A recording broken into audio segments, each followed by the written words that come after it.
Hello, good morning po ulit. Magandang umaga sa lahat. Nandito na naman po tayo sa ating Bible reading. Dito pa rin sa 2 Samuel. Kahapon ay binasa natin ang 14 to 15 ng 2 Samuel. Ngayon naman ay 16 to 18. So, kahapon nga ay di ba at nagkaroon nga ng hindi magandang pangyayari sa hukbo ni David, di ba? Umalis sila para maghari si Absalom na anak ni David. Pinayagan niya yon, umalis siya para hindi na lang magkagulo. Kaya sobrang lungkot ni Haring David. Sabi dito sa chapter 16, si David ay pababa na noong bundok. Pababa na noon sa bundok ng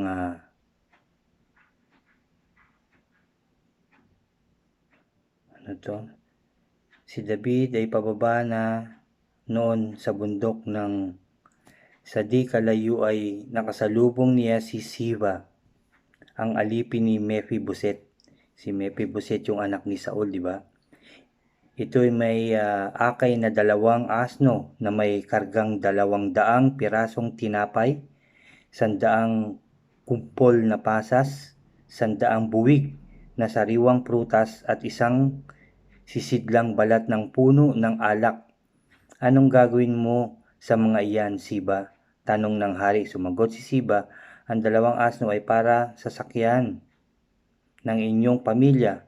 Ang tinapay at ubas ay pagkain ng inyong mga alipin. At ang alak po na may para sa sinumang manghihina sa ilang. Sabi ni Siba.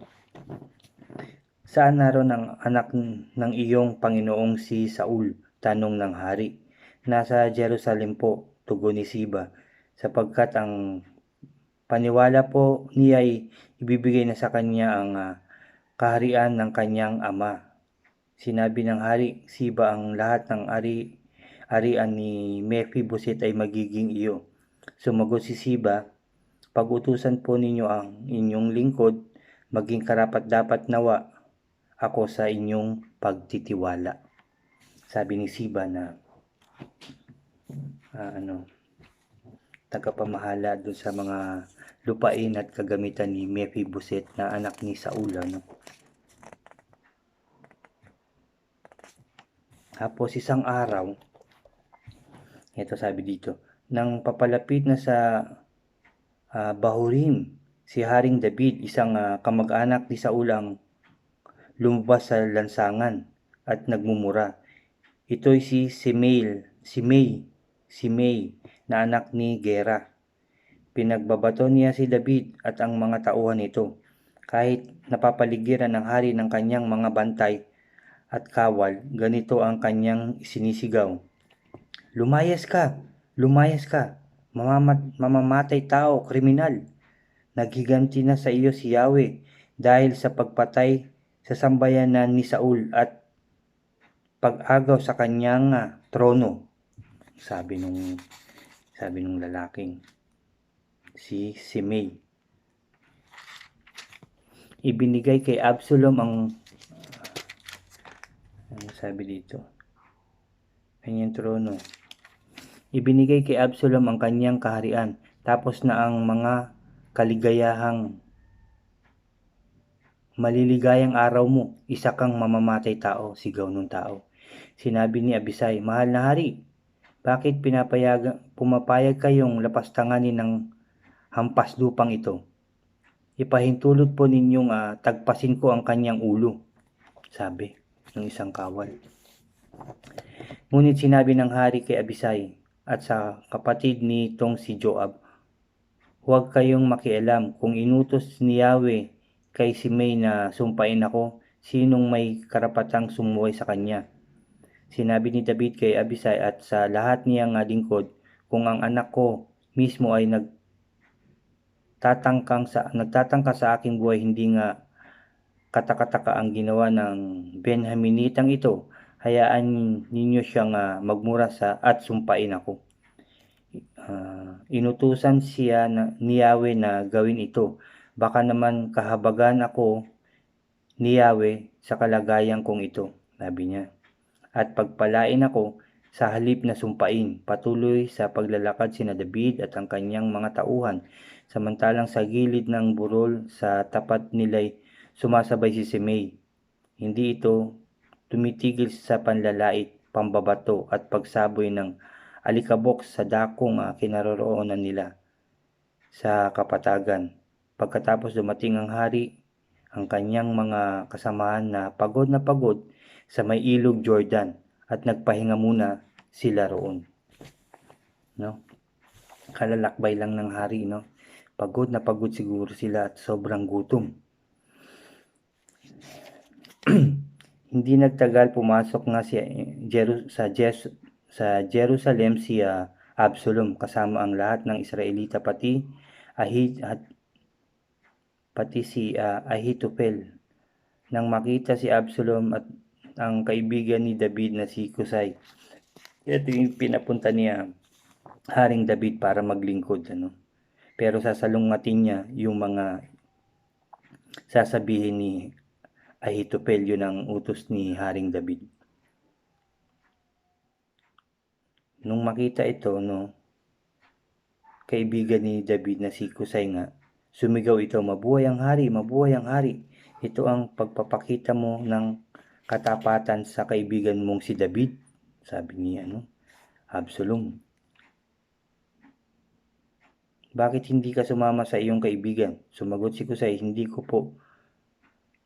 po ako sumama sa kanya sapagkat ang nais ko'y paglingkuran ay ang haring pinili ni Yahweh ng mga tao at ng bansang Israel. Hindi ba marapat na paglingkuran ko ang anak ng aking Panginoon? Paglilingkuran ko po kayo tulad ng paglilingkod ko sa iyong ama. Tinawag ni Absalom si Ahitopel at humingi ng payo rito. Ano ba ang mabuting gawin natin? Sabi niya. Hindi muna siya lumapit do sa kaibigan ni Haring David. Ganito ang gawin mo, wika ni Ahitopel. Sipingan mo ang mga asawang lingkod ng iyong ama na iniwan niya sa palasyo. Sa ganon, mababalita sa Israel na talagang kinakalaban mo ang iyong ama at lalong lalakas ang loob ng mga kumakampi sa iyo. Kaya't kanilang ipinagtayo si Absalom ng tolda sa itaas ng palasyo upang makita ng buong Israel ang pagsiping niya sa mga asawang lingkod ng kanyang ama. Noong panahong iyon, ang mga payo ni Ahitopel ay itinuturing na salita ng Diyos, maging sina David at Absalom ay sumusunod sa kanyang mga payo. Pero ang ginawa ni sino tong isa, si Kusay, nilinlang niya si Absalom, no? Ito ang sabi ni Ahitopel kay Absalom, piliin mo ako. Sabi ni Absalom, papiliin mo ako ng 12,000 tauhan at ngayon din gabi hahabulin namin si David. Sasalakayin ko siya habang pagod pa siya at nangihina. Sabi niya ganun. Malilito siya at tiyak na magtatakbuhan ng kanyang mga tauhan. Ang hari lamang ang aking papatayin. Ibalik ko sa iyo ang lahat ng kanyang mga tauhan gaya ng isang babaeng ikinasal naghihintay niyang mapapangasawa. Isang tao lamang ang nais kong mapatay, kaya't ang iba ay hindi masasaktan. Nagustuhan ni Absalom at ng pinuno ng Israel ang payo ni Ahitopel. Ngunit sinabi ni Absalom, tanungin din natin si Kusay na arkita kung ano ang kanyang maipapayo tungkol sa bagay na ito. Pagdating ni Kusay, sinabi ni Absalom ang payo ni Ahitopel. Tinanong niya si Kusay, susundin ba natin si Ahitopel? At kung hindi, ano ang masasabi mo? So ito ang sagot ni Kusay. Sinabi naman ni Kusay kay Absalom, sa ngayon, ang balak ni Ahitopel ay hindi mabuting sundin. Hindi mo ba alam na ang mga tauhan ng iyong amay, mga sanay na mandirigma? Mababangis silang tulad ng inahing osong inagawa ng anak. Sa talino ng iyong ama, hindi iyon matutulog na kasama ng kanyang mga tauhan. Malamang siya ay ngayon nagtatago sa isang hukay o sa ibang lugar. At kung sa unang pagsalakay ay malalasagat ka ng mga tauhan, tiyak na ang sinumang makabalita ay ganito ang sasabihin: natalo ang mga tauhan ni Absalom. Matapang may pusong leon ay matatakot din, sapagkat alam ng buong Israel na magiting na mandirigma ang iyong ama, at hindi atras sa labanan ang mga tauhan niya. Ganito ang payo ko: hintayin mo munang ang mga Israelita mula sa Dan hanggang Beersheba ay matipong lahat ng sindami ng buhangin sa tabing dagat. Pagkatapos ikaw mismo ang manguna sa pakikipaglaban. Habulin natin ang kaaway saan man siya magsuot. Salakayin natin siya na parang hamog na pumapatak sa lupa, at wala isa man sa kanila, sambayanan at mga tauhan, ang matitirang buhay. Kung sanay umatras sa isang lungsod, ating iguguho ang lungsod na iyon at itatambak sa bangin upang wala ni kapirasong bato na matira roon. Yun ang sabi.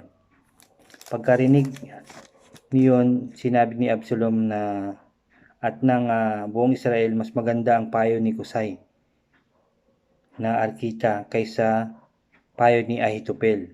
Nagpasya si Yahweh na huwag masunod ang mabuting payo ni Ahitopel upang mapahamak si Absalom. Yun ang payo. So ang nangyari nga pagkatapos sinabi ni Kusay na nag-utos si Kusay sa dalawang paring sina Sadok at Abiatar. Yung payo nga ni Ahitopel kay Absalom para ipinarating nila sa Haring David. So pinapunta nila pinababalaan nila si Haring David. Huwag matulog ngayong gabi sa may batis sa ilang. Patawirin siya sa ibayo ng Jordan bago mahuli ang lahat. Baka mapahamak siya at ang mga kasama niya. So nag-utos nga si Kusay dun sa dalawang paring yung nakarating. Pero may nakakitang bata na kaya nagsumbong yun sa mga tauhan ni Absalom. Pero nakapagtago yung dalawang inutusan ni Kusay, nakapagtago yun sa bahay ng isang babae, at nagtago sila sa isang parang balon na lagay ng tubig. Ang ginawa ng babae, tinakpan niya yun, nilagyan niya ng parang harina, ganyan, para wala makapansin. Yun nga, may dumating nga doon ng mga tauhan ni Absalom at tinanong yung babae. Sinabi ng babae na nakatawid na raw sa ilog, pero nandun lang. Pero naghalughog pa rin yung mga tauhan ni Absalom, ngunit walang nakita. Kaya umalis na lang yun. Pagkatapos noon, lumabas na sila, yung dalawang inutusan, at nagpunta na kay Haring David. Tapos, yun nga, nakapagsabi na ganun nga raw ang gawin. Kaya tumawid na sila ng ilog. Tugon ng babae, ginalugad nila ang lugar nga. Yun nga, ginalugad. So, yun nga, nang malaman ni Ahitopel na hindi sinunod ang kanyang payo, umuwi agad siyang sakay ng asno. Matapos mag-iwan ng huling habilin sa mga kasambahay, siya ay nagbigti. Si Ahitopel, di ba, hindi sinunod yung kanyang payo. Siya ay nagbigti. Inilibing siya sa puntod ng kanyang ama. So kasi hindi sinunod yung kanyang payo ni Absalom. Kaya nagbigti yung tao.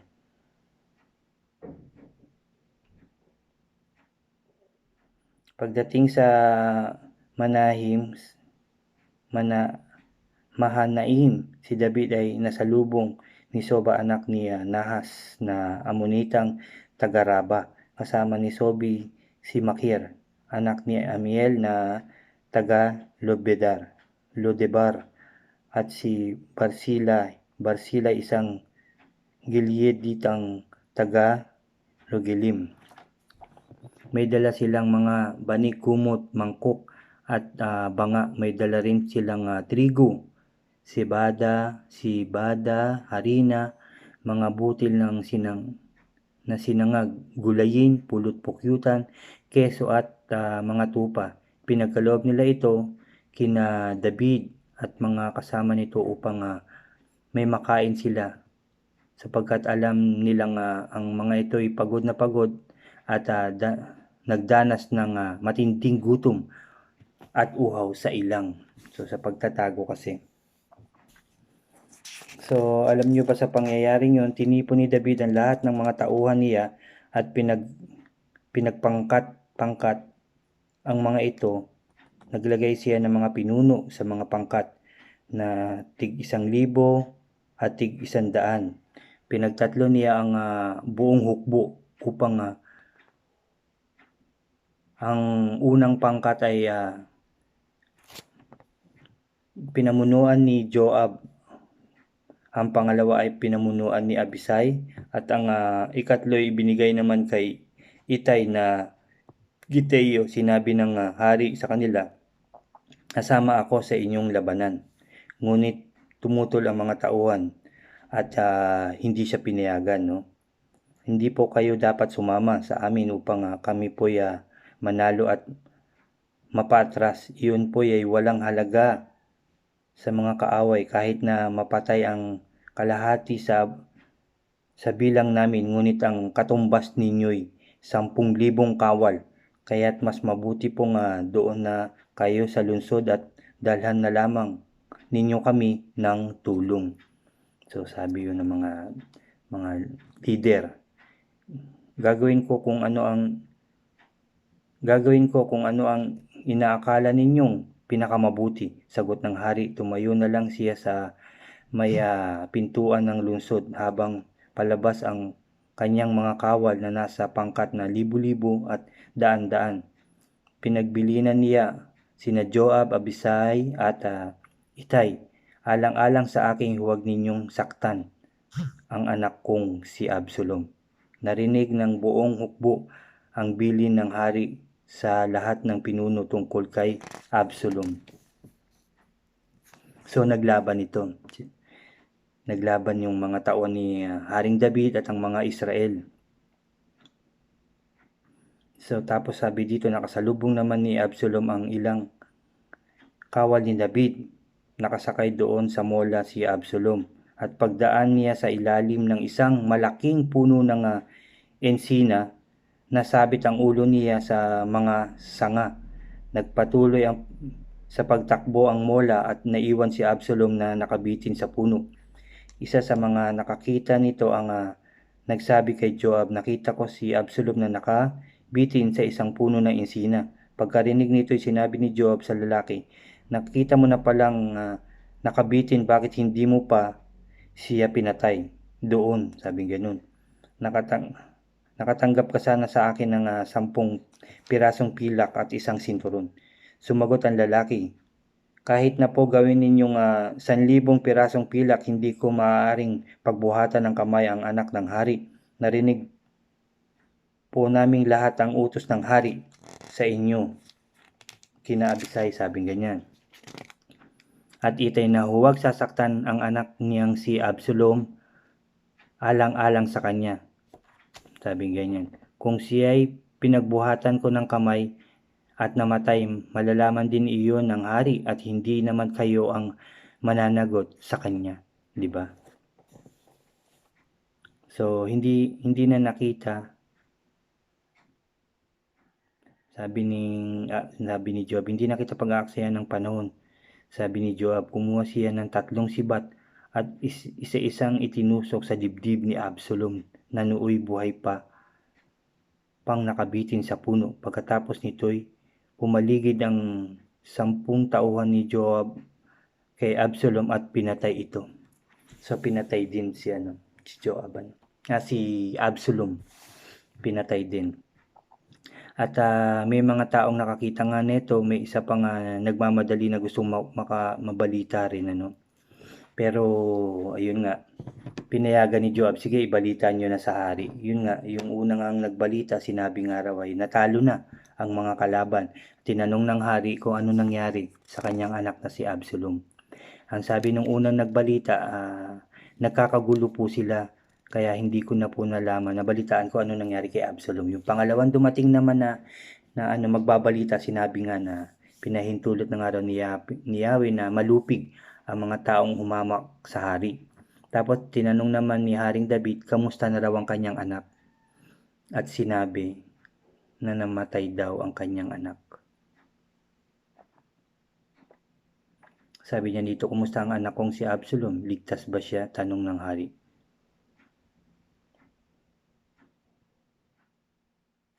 Sabi dito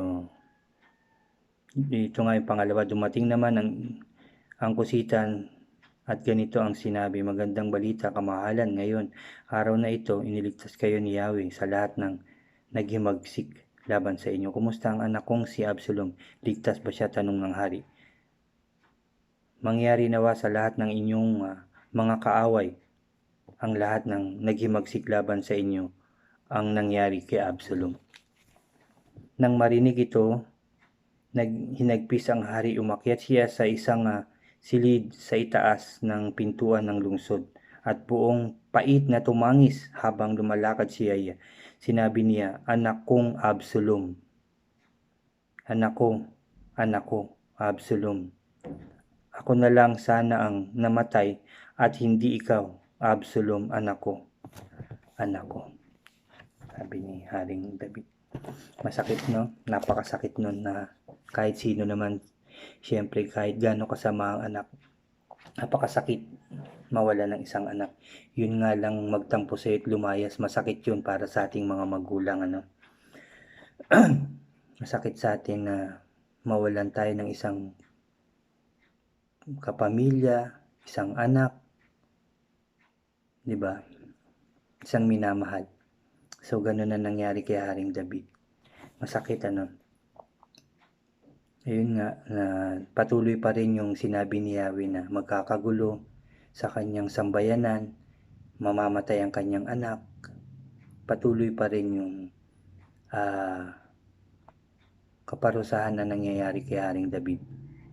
Bagamat nananalo siya sa laban, magagaling ang kanyang mga tao, pero nagkakagulo sa kanyang pamilya, sa kanyang mga anak. Namatayan na naman siya ng isang anak. Tumangis na naman siya at nag-iiyak. Tayo rin sa ating mga kasalanan na nagagawa, kuminsan akala lang natin wala, pero biglang may nangyayari sa ating buhay, di ba, na nakakalungkot. Minsan saka lang natin may isip o minsan nasasabi natin sa ating sarili, kabayaran siguro ito ng aking mga kasalanan. Kaya sana hanggat maaari, o wag na sana tayong makagawa pa ng kasalanan, para hindi tayo magbayad, para hindi tayo malungkot, masaktan sa ating mga mararanasan. Kundi ay puro na lang blessings, kagandahan na mangyari sa ating buhay. Pagdasal natin ang mga nangyayaring ito sa ating buhay, sa ating mundo. Samahan niyo po ulit ako. Aming Amang makapangyarihan sa lahat, na may gawa ng langit at lupa at nagbigay buhay sa amin lahat. Maraming salamat pong muli sa iyong mga salita na aming nabasa, narinig na naman ngayong umagang ito, O God. Salamat Lord, salamat Jesus, salamat Holy Spirit. Sa iyong mga salita na nagbibigay buhay sa amin lahat, sa iyong mga salita na nagpapatatag sa aming pananampalataya at nagbibigay babala sa amin lahat. Sa iyong mga salita na nagbibigay katagumpayan sa amin lahat. Lord, ngayong araw na to nananalangin kami at humihingi ng tawad sa lahat ng aming kasalanan at naway hindi na magkasala pang muli, O Diyos. Turuan mo kaming maging mabuting tao. Hipuin mo palagi ang aming puso't isipan na isipin na kami maging mabuti una para sa inyo at sa aming kapwa o Diyos. Nawa Lord, lahat ng taong inyong ginawa ay hindi na muling magkasala. Gumawa na lamang ng tama, kabutihan o God para sa inyo at sa kapwa. Linisin mo ang aming mga puso't isipan o Diyos upang maging karapat-dapat kaming tumawag sa iyo na aming Ama. Lord, patawarin mo ang buong mundo sa mga kasalanang nagagawa araw-araw. Patawarin mo po kami lahat ng mga taong labis ang aming kasalanan sa inyo, pagkakamali at pagkukulang o Diyos. Lord, patawad po. Jesus, patawad. Holy Spirit, patawad mo po kami. Patawarin mo po kami lahat. Lord, sa encove na meron ng aming mundo, nananalangin kami at nagmamakaawa na alisin mo na po ito. At linisin na ang hangin at ang aming mundo sa virus na yon, Lord. Naway maging maayos na ulit ang aming mundo at ang aming pamumuhay, O God. Pagbigyan mo pa po kami ng isang pagkakataon na ayusin ang aming mga buhay, na gumawa ng tama para sa inyo at sa aming kapwa. Lord God, bigyan mo kami ng sapat na kalakasan, O God, sa aming buhay. Gabayan mo po kami anuman ang aming iisipin, sasabihin, ikikilos at gagawin, O Diyos, naway ito'y maging tama at karapat-dapat lamang para sa inyo, O God. Huwag mo kaming pabayaan, O Diyos. Bigyan mo pa po kami, O God, ng isa pang pagkakataon sa aming mga buhay upang makagawa kami ng mabuti para sa inyo. Nawa, Lord, ang mga scientist na gumagawa ng gamot para sa encove ay makagawa na ng maayos. Tulungan mo po silang mag-isip ng tama, O God. Ganon din, Lord, huwag mong pabayaan ang mga doktor, nurse, God, mga volunteer na yon na tumutulong sa mga may karamdaman, O God. Ang mga pulis, sundalo, Lord, na nagbabantay sa aming lugar. Huwag mo rin silang pabayaan, bigyan niyo sila ng sapat na kalakasan, O God. Lord, ganon din ang aming presidente. Ang lahat ng presidente ay maging maayos ang katawan, mag-isip ng tama at magkasundo. Nawa ang buong daigdig, O God. Magmahalan, magpatawad at magpakumbaba sa isa't isa. O Father God in heaven, salamat sa iyong pakikinig dahil alam ko nakikinig ka po sa aming mga panalangin at pagbibigyan mo pa po kami ng isang pagkakataon sa aming mga buhay, O Diyos. Salamat Lord, salamat Jesus, salamat Holy Spirit, O God. Kami magtatagumpay na sa pangalan ng aming Panginoong Jesucristo, O God. Magtatagumpay na, magiging maayos na, magiging masaya na, magiging ligtas na at tagumpay ang aming mundo, O God, dahil sa inyong kabutihan at pagmamahal sa amin lahat. Lord, siniselyuhan ko na ng banal na dugo ng aming Panginoong Jesucristo ang aking panalangin at ang lahat ng mananalangin ngayong araw na to at sa mga susunod pang araw ay tagumpay na, O God. Salamat Lord, salamat Jesus, salamat Holy Spirit. Pinupuri ka namin, pinasasalamatan, sinasamba at dinadakila, O Diyos, sa tanging pangalan na aming Panginoong Jesucristo na aming tagapagligtas. Ang lahat ay magsabi ng Amen and Amen. Salamat pong muli sa umagang ito sa pagsama nyo na naman sa ating Bible reading. God bless po sa lahat. God bless po at mabuhay po tayong lahat. Doon po sa mga bago pa lang ulit na nanonood at nakikinig sa ating Bible reading o sa video ito, mag-subscribe po kayo at i-like nyo po ang ating mga video. Salamat po. God bless po muli sa lahat.